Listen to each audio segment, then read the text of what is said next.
చెప్పు. క్రియేటివిటీ మాత్రమే. నా ఓన్ క్రియేటివిటీ మాత్రమే. నేను ఎవరి దగ్గర కాపీ కట్టలే కంటెంట్. నిజంగా నువ్వు చెప్పింది కరెక్టే రాజేంద్ర.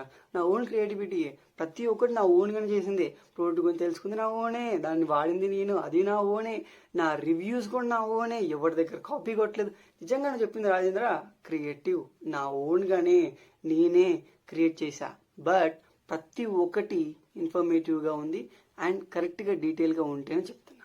అండ్ ఒకవేళ మిస్టేక్ ఉంటే మిస్టేక్ ఉంది, అది చేయొద్దని కూడా చెప్తా. Think it. మాట్లాడేమేముంది, మాట్లాడడం తెలిసిన వాడు ఎన్నైనా మాట్లాడతాడు. నేను మాట్లాడడం తెలిసినోడు కదా, నేను ఎన్నైనా మాట్లాడతా. అను నిజం చెప్పిన రాజేంద్ర, నువ్వు అన్నావు కదా దగ్గరకు వచ్చి మాట్లాడతావు అని. మొన్న ఒక పర్సన్ నేను జాయిన్ చేయొచ్చు. వాళ్ళ అన్నని నువ్వెవరు మధ్యలో మాట్లాడడానికి అన్నావంట. వాళ్ళ అన్న మాత్రం నువ్వు ఎక్క దొరికితే కొడదామని రెడీగా ఉన్నాడు.